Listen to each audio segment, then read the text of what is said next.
जैसा कि दोस्तों मैंने पिछली वीडियो में आपको बताया था कि यदि आप मेंटेनेंस करते हैं तो मेंटेनेंस के बाद यदि आपके पास डेटा बहुत सारे हैं और उस डेटा में आपको हर मशीन का लास्ट मेंटेनेंस कब हुआ है ये चीज़ पता कैसे किया जाता है वो पिछली वीडियो में मैंने आपको बताया था।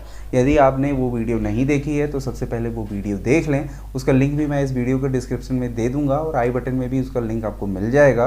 तो सबसे पहले आप उस मेंटेनेंस कैसे हम हर बार जो होता है लास्ट मेंटेनेंस निकालेंगे पर और उसी जो होता है मैंने प्रक्रिया को आगे बढ़ाते हुए हम और भी चीज़ें जानेंगे वो क्या है। वो सीधे मैं थोड़ा सा आपको ले चलता हूँ अपने गूगल सीट्स में।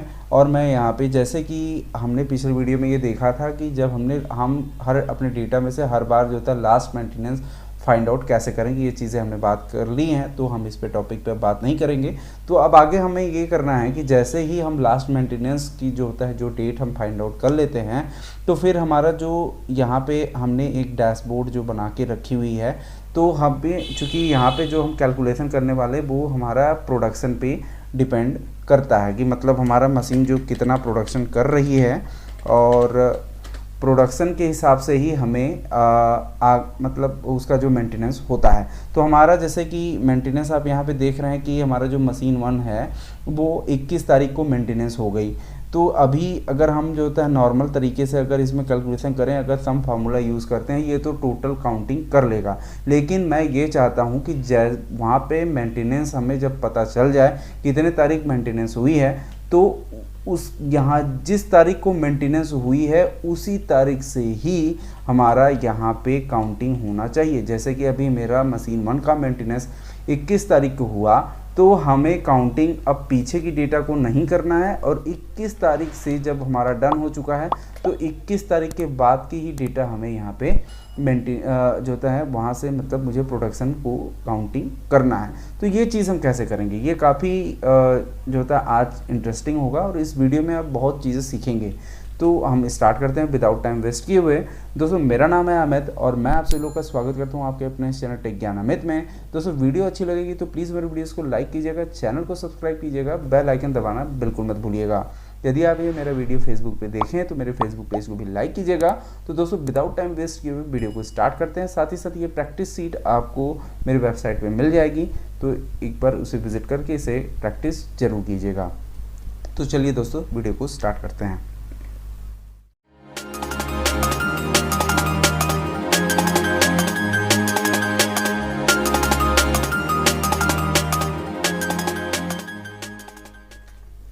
तो दोस्तों इसे समझने के लिए सीधे चलते हैं हम लोग अपने गूगल सीट में और मैं फार्मूला स्टार्ट करूं तो उससे पहले मैं आपको एक मोटा आइडिया दे देता हूं कि एक्चुअल में हमें करना क्या है। तो जैसे कि दोस्तों हम जैसे यहाँ पे आप देख रहे होंगे कि हम अगर मशीन में 1 की अगर बात करें तो उसका मेंटेनेंस जो होता है 21 तारीख को हुआ है। अब हम ये चाह रहे हैं कि 21 तारीख से हमारा जो प्रोडक्शन है वो काउंट होना शुरू हो। तो ऐसी कंडीशंस में हमें उस कॉलम तक पहुंचना होगा। मैंने 21 तारीख को मेरा जो है उस वो कॉलम नंबर क्या है और साथ ही साथ उस कॉलम की पोजीशन क्या है। अगर जैसे मैं बात करूं तो ये चीज़ यहाँ पे आप देखेंगे तो ऊपर में मैंने इस चीज़ को मतलब आइडेंटिफाई करने के लिए कि अगर मैं 21 तारीख को चेक करूं कि 21 तारीख को मेरा 21 तारीख जो है इस डेटा सीट में उसमें मेरा कॉलम नंबर क्या है तो उसके लिए मैंने यहाँ पर कॉलम की पोजीशन जो होता है यहाँ फॉर्मूला ऊपर में अप्लाई किया हुआ है।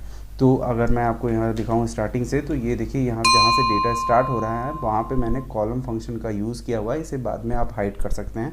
तो इस तरीके से हम यहाँ पे फाइंड आउट कर सकते हैं कि यहाँ पे अगर हम 21 तारीख अगर हम बात करें तो 21 तारीख पे जो मेरा कॉलम की पोजीशन है वो यहाँ पे जो उसकी जो पोजीशन है 21 तारीख पे कॉलम का जो नंबर है वो 44 नंबर कॉलम पे है मेरा 21 तारीख। और उस पर जब हमें ये 44 नंबर जो मतलब जो कॉलम है अगर हम कॉलम को आइडेंटिफाई कर लेते हैं तो उसके बाद हमें ये भी पता करना होगा कि उसके बाद वो रेंज क्या होगा। मतलब उस पर जो हमारा कॉलम का जो नंबर है वो अल्फ़ाबेटिक नंबर उस पर क्या है। अगर हम 44 नंबर कॉलम की बात करते हैं तो उस पर जो अल्फ़ाबेटिक नंबर है वो है AR। अगर मैं 43 नंबर कॉलम की बात करूँ तो उसका जो अल्फ़ाबेटिक नंबर है वो AQ है। तो इस तरीके से अगर हम कॉलम नंबर पता कर लेते हैं तो उसके बाद हमें इसकी अल्फ़ाबेटिक कॉलम नंबर भी हमें फाइंड आउट करने होंगे। तो हमें जब हम कॉलम नंबर फाइंड आउट कर लें तो उसके बाद ये हमें ए आर ए क्यू ये कैसे पता होगा, तो उसके लिए मैंने कुछ वर्किंग की है, वो भी मैं आपको यहाँ बता देता हूँ। ये चीज़ें एक्चुअल में मैंने थोड़ा सा कर ली है, क्योंकि अगर मैं अगर वीडियो में ही ये सब चीज़ें आपको करके दिखाता तो काफ़ी लेंदी वीडियो हो जाती, तो ये चीज़ें मैंने पहले से ही करके रखी हुई है। तो आप यहाँ पे देखें तो हमने यहाँ पे रो नंबर का यूज़ किया हुआ है, चूँकि हम यहाँ चौथे नंबर कॉलम से इसका जो है काउंटिंग शुरू कर रहे हैं, तो हमने ये रो में से 3 माइनस कर दिया, क्योंकि ऊपर में 3 माइनस की, क्योंकि मुझे स्टार्टिंग 1 से करनी थी। तो ये जो कॉलम नंबर रो नंबर है 4 में से मैंने 3 माइनस करके यहाँ पे वो एक नंबर रो यहाँ पे उठा लिया। तो अब यहाँ पे जो यहाँ से ए बी सी डी ऐसे ये आता रहे, तो ये इसके लिए मैंने यहाँ पे एक फंक्शन को यूज़ किया है, वो है कैर।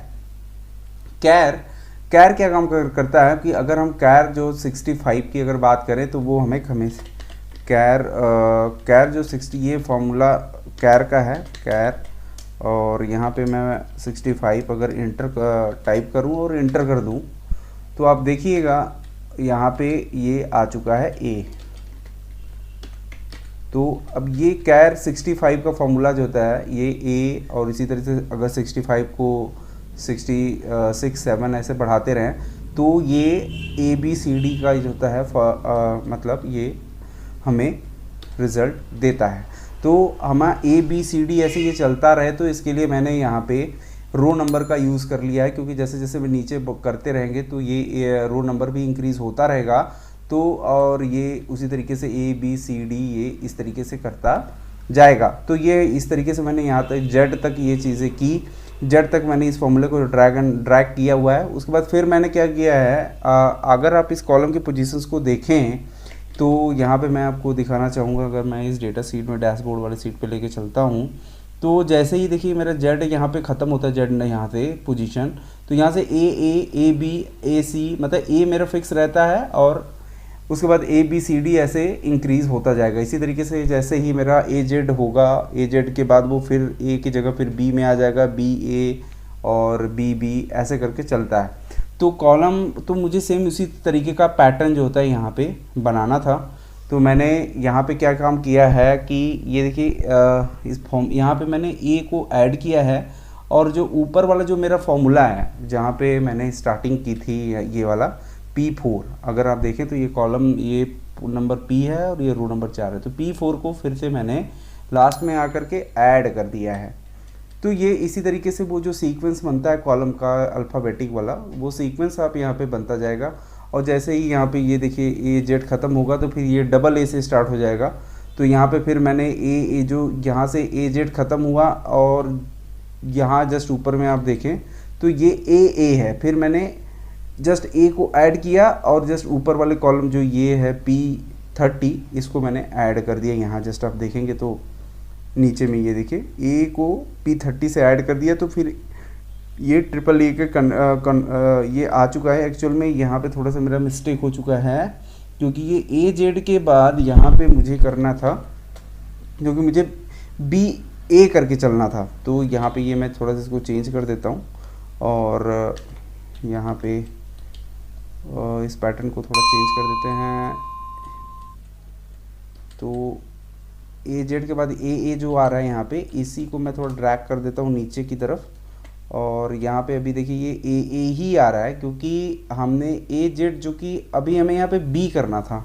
तो हमें यहाँ पे क्या करना होगा कि ये जस्ट इसमें बी ऐड करना है, और ये चूँकि बी ए होना चाहिए था, तो ये लास्ट वाला जो मेरा सेल है बी ए, मतलब ये कौन सा है मेरा P4, ये ऐड कर देना है उसमें। ये देखिए मैं अभी इसको कर देता हूँ P4,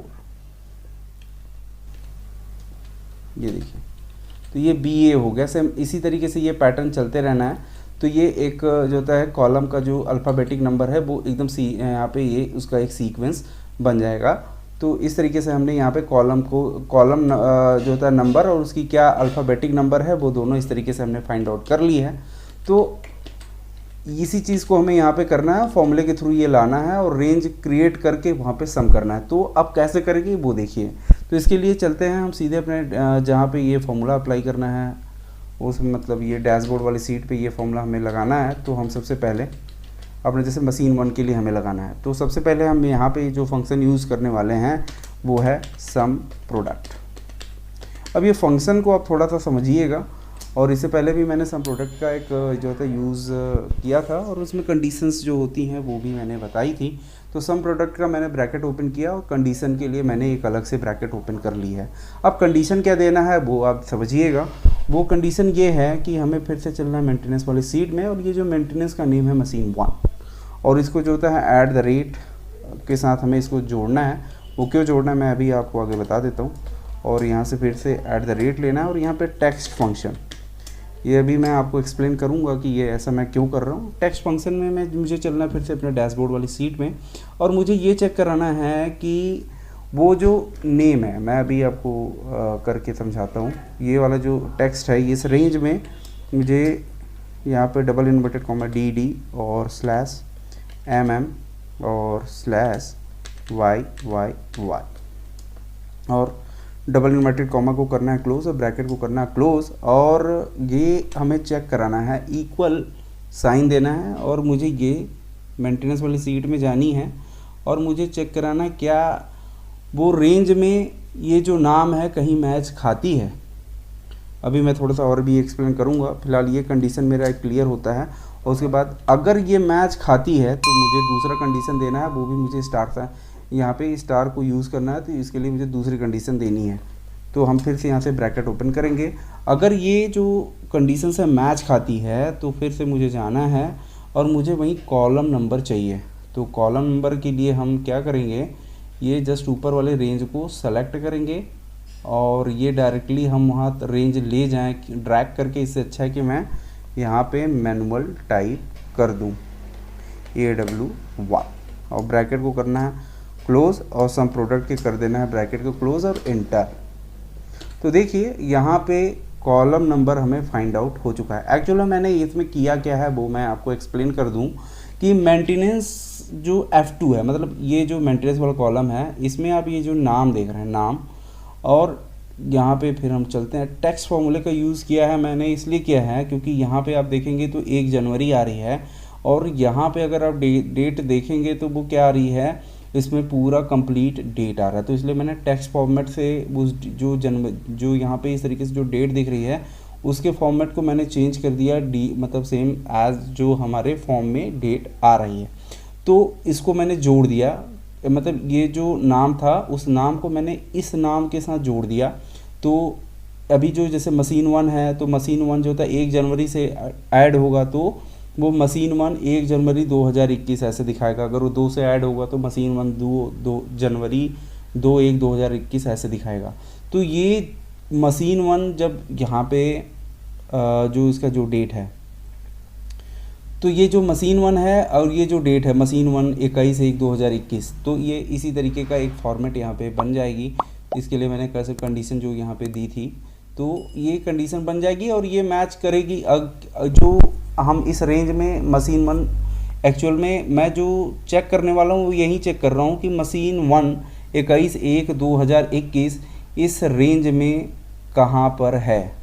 तो इसीलिए मैंने इसको मशीन 1 को इसमें जोड़ा हुआ है।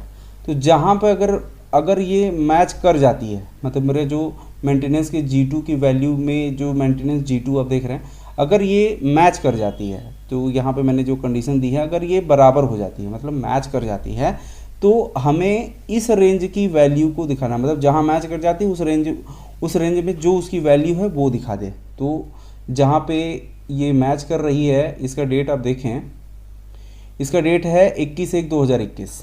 तो हम यहाँ पे चलते हैं। अब यहाँ पे आप देखिएगा 21/1/2021 का कॉलम नंबर क्या है, ये देखिए 21/1/2021। 21/1/2021 का जो कॉलम नंबर है वो 44 है।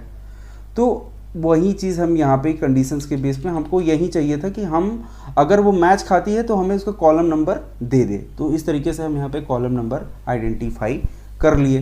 तो अब जब हमें कॉलम नंबर यहाँ पे मिल गया है तो हमें एक चीज़ करना है कि जब हमें कॉलम नंबर मिल चुका है तो उसके करेस्पॉन्डिंग उसकी अल्फ़ाबेटिक पोजीशन क्या है। अगर हम 21 तारीख की बात करें तो 21 तारीख में जो हमारा अल्फ़ाबेटिक नंबर है वो है AR। तो हमें ये फाइंड आउट करना है कि अगर 44 नंबर पर उसका अल्फ़ाबेटिक पोजीशन क्या है। तो इसके लिए भी हमें यहाँ पे अब जो ये 44 आ गया, तो हम यहाँ पे वी लुकअप का यूज़ करेंगे। वी लुकअप, ब्रैकेट को करेंगे ओपन, और ये जो इतना जो फॉर्मूला लगाया है ये हो गया मेरा लुकअप वैल्यू, क्योंकि मुझे 44 को ही सर्च करना है। तो हमें कॉमा लगाना है और मेंटेनेंस वाली सीट में चलना है जहाँ पे हमने कॉलम के लिए वर्किंग की है, क्योंकि वहीं से तो हमें कॉलम का जो होता है रिस्पेक्टिव पोजीशन मिलेगा। तो हम यहाँ पे चलते हैं कॉलम पे, और यहाँ पे हमें ये जो रेंज है O4, ये हम सीधे ले लेते हैं O4, और O4 से कॉलन यहाँ पे देते हैं कुछ O4 से लेकर के P तक। इसको जो होता है मैं F4 से कर देता हूँ लॉक। और ये चूँकि हमें कॉलम का जो पोजीशन है वो दूसरे नंबर पे है, तो हम सीधे यहाँ पे 2 टाइप करते हैं, एग्जैक्ट मैच के लिए यहाँ पे 0 टाइप करते हैं, ब्रैकेट को करते हैं क्लोज और दबा देते हैं एंटर। अब यहाँ पे देखिए हमें उसकी जो होता है कॉलम की पोजीशन जो होता है अल्फ़ाबेटिक पोजीशन भी हमें फाइंड आउट हो चुकी है। तो एक बार मैं आपको 21 तारीख का जो अल्फ़ाबेटिक पोजीशन है वो मैं दिखा देता हूँ। आप यहाँ पे देखें 21 तारीख जो है उसकी अल्फ़ाबेटिक पोजीशन है AR। तो हमें इस तरीके से इसका जो अल्फ़ाबेटिक पोजीशन भी हमें फाइंड आउट हो चुकी है। चूँकि मशीन 1 मेरा कॉलम नंबर रो नंबर 5 में है, तो हम यहाँ पे क्या करेंगे, यहाँ पे हमें @ के साथ 5 ऐड कर देना है। तो अभी आप देखेंगे इंटर में दबाऊं तो अभी ये देखिए एक रेंज बनी, मतलब ये कॉलम की पोजीशन जो है मुझे रो और कॉलम का यहाँ पोजीशन मिल गया। मतलब मशीन 1 मेरा AR जो 22 तारीख है वो AR 5 में है, ये हमें फाइंड आउट हो चुकी है मशीन 1 की। तो अब चूंकि हमें एक जो सम करना है वो एक रेंज में करना है, तो हमें इसको रेंज भी बनाना होगा। तो रेंज कैसे बनाएंगे, यहाँ पे फिर हम यहाँ पे @ को यूज़ करेंगे और यहाँ पे हम डबल इन्वर्टेड कॉमा के अंदर कॉलन लगाएंगे, और फिर से हम यहाँ पे जो इसके जो कॉलम की लास्ट पोजीशन है AR5 जो है, AR5 से लेकर के जो मेरा जो लास्ट वैल्यू है, सपोज मानते हैं हमारा लास्ट यहाँ पे है कॉलम जो है AW, तो AW5 मैं यहाँ पे कर देता हूँ। तो इस तरीके से हमारा जो एक रेंज यहाँ पे आप देखेंगे तो AR5 से AW5 तक का रेंज मिल गया। ये देखिए आप यहाँ पे लास्ट जो कॉलम है मेरा AW5, तो हमें यहाँ पे ये इस तरीके से हमने एक रेंज जो है क्रिएट कर ली है। अब तो ये रेंज हो गया, लेकिन अगर मैं इस रेंज पर डायरेक्टली जो होता है सम अप्लाई करूँगा तो ये काम नहीं करेगा। तो इसके लिए हम यहाँ पे सबसे पहले हम इनडायरेक्ट, आपने इनडायरेक्ट के बारे में ज़रूर पढ़ा होगा, क्योंकि इनडायरेक्ट जो होता है सीधे रेफरेंस पे काम करता है। तो हम इस जो फॉर्मूले में हम सीधे इनडायरेक्ट को यूज़ कर लेंगे। अब ये देखिए इनडायरेक्ट को मैंने यहाँ पे यूज़ किया और इसके हम ब्रैकेट को कर देते हैं यहाँ पे क्लोज। ये देखिए, तो अब ये जो है ना AR5 से लेकर AW5 एक रेंज जो होता है क्रिएट हो गई, और उसके अंदर जो इसकी वैल्यूज़ हैं वो इनडायरेक्टली जो होता है इसमें सेट हो चुकी है। तो अब चूंकि हमें तो इनडायरेक्ट के अंदर जो इनडायरेक्ट तो से हमें इसकी वैल्यू तो मिल गई, और इस वैल्यू को जो होता है हमें सम करना है। तो हमें यहाँ पे डायरेक्टली बस सीधे सम अप्लाई कर देना है और ब्रैकेट को करना है ओपन और इंटर। तो अभी देखिए, अब जैसे ही हमारा लास्ट मेंटेनेंस जिस डेट को होगा वो ऑटोमेटिक जो होता है वहाँ पे कैलकुलेशन होती जाएगी। अब मैं अभी दिखाऊं आपको कि जो इसका मेंटेनेंस है वो शायद 21 तारीख को हुआ था, तो 21 तारीख से अगर मैं इसको सम करूँ तो 4690 ही आता है। मतलब आप जिस तरीके जैसे जैसे आपका मेंटेनेंस आगे होगा तो वो उसी हिसाब से वो आगे की डेट को पकड़ता रहेगा। अब आपको जैसे मान लीजिए यहाँ पे नीचे ड्रैग करना है, तो ड्रैग करते वक्त जो होता है यहाँ पे कुछ रो और कॉलम्स को अगर आप लॉक कर लेते हैं तो ये जैसे ये आपका जो है टेक्स्ट फार्मूला जो आपने डेट पे लगाई है, तो आप इसको लॉक कर लीजिए, क्योंकि इसे चेंज करना नहीं, बार बार मुझे इसी कॉलम को देखना है। और ये वाला जो है D1 और AW1 मुझे हर बार कॉलम को ही फाइंड आउट करना है, तो ये भी हमें लॉक ही करना है। अब मेंटेनेंस में जो आपका है मेंटेनेंस में F2, तो ये कॉलम तो मेरा फिक्स है, F जो होता है कॉलम में ही सारे मेंटेनेंस के रिकॉर्ड हैं, लेकिन मेरा रो नंबर हर बार चेंज करना है, तो ये मुझे फिक्स नहीं करना है। तो अब यहाँ पे ये AW5 यहाँ पे आपने ले लिया, तो AW5 जो है यहाँ पे इसको हमें हर बार जो होता है चेंज करना होगा, क्योंकि मशीन 2 मेरा 6 नंबर रो में है, तो ये चेंज अपने मशीन जो भी मशीन की हमें पोजीशन फाइंड आउट करनी है उसके हिसाब से हमें रो नंबर भी चेंज करना होगा। तो अभी यहाँ पे ये हो चुका है। इसी फार्मूला को आप ड्रैग कर लीजिए और यहाँ मशीन 5 की जगह मशीन 6, ये आपको थोड़ा सा देखिए अभी हैज़ एन ए आएगा क्योंकि यहाँ पे हमने F5 को ही फाइंड आउट किया है। तो यहाँ F5 की जगह हमें क्या करना होगा, F6 करना होगा। ये देखिए जैसे 6 करने होंगे 6 और AW6 करना होगा और अभी इंटर दबाइएगा। देखिए यहाँ पे हैज़ एन ए ही आ रहा है। अब देखिए यहाँ पे क्या हो रहा है कि मशीन 2 पे अभी हम मेंटेनेंस में चलें और यहाँ पे आप देखें, अब मशीन 2 एक्चुअल में देखिए 27/1 को इसका जो होता है डन हुआ है, लेकिन मशीन 2 यहाँ पे 3 नंबर कॉलम पे है। तो हम लोग इसको थोड़ा चेक कर लें। ये चूँकि यहाँ कहीं चेंजेस तो नहीं हो रहा है, तो F3 अगर है तो ये मेरा G3 के बराबर जा रहा है कि नहीं जा रहा है। तो मुझे कहाँ से AW1 D1 से AW1 को ही फाइंड आउट करना है और 6 AW6 को ही चेक करना था, D6 और AW6। यहाँ पे एक्चुअल में प्रॉब्लम देखते हैं क्या आ रही है, did not find value 0 in V lookup. अब एक्चुअल में देखिए यहाँ पे जो प्रॉब्लम आई है वो ये है कि मेंटेनेंस हम लोग चलते हैं और इसकी जो तारीख है वो चेक कर लेते हैं। ये देखिए यहाँ पे 27/1/2021 आ रहा है। तो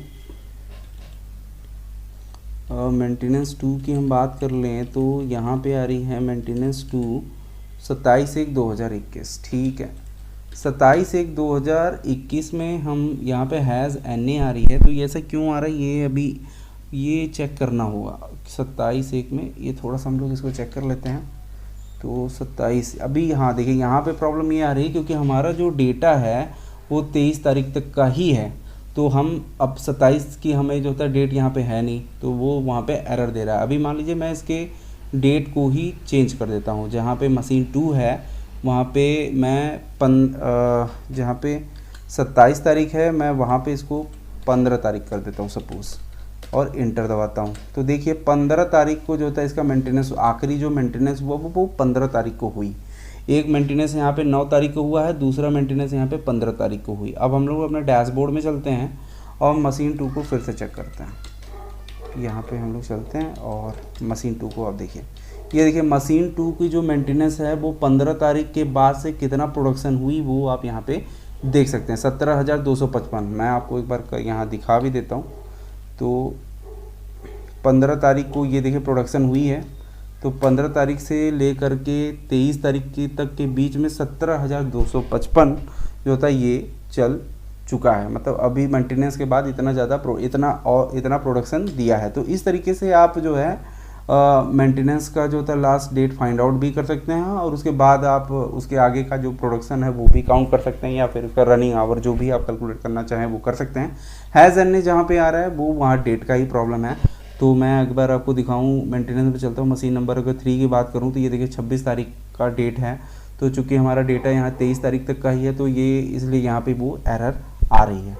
तो अगर मान लीजिए जैसे ये मशीन 5 है, मशीन 5 में कोई वैल्यूज़ है नहीं, तो मशीन 5 का चूँकि अगर आप मेंटेनेंस का जो होता है सीट में अगर आप चाहें तो यहाँ मेंटेनेंस में मशीन 5 यहाँ पे ब्लैंक है। तो ऐसी कंडीशंस में वी लुकअप में हैज़ एन ए ही आएगा। तो आप यहाँ पे वी लुकअप में इफ़ एन ए भी यूज़ कर लेंगे तो आपका ये जो एरर है वो भी हट जाएगी। तो इस तरीके से आप यहाँ पे अपने मेंटेनेंस को की लास्ट डेट के आगे से आप काउंटिंग कर सकते हैं। आई होप आपको ये वीडियो में काफ़ी कुछ सीखने को मिला होगा। वीडियो अच्छी लगी हो तो प्लीज़ चैनल को लाइक और सब्सक्राइब जरूर कर लीजिएगा। मिलते हैं अगली वीडियो में, तब तक के लिए नमस्कार।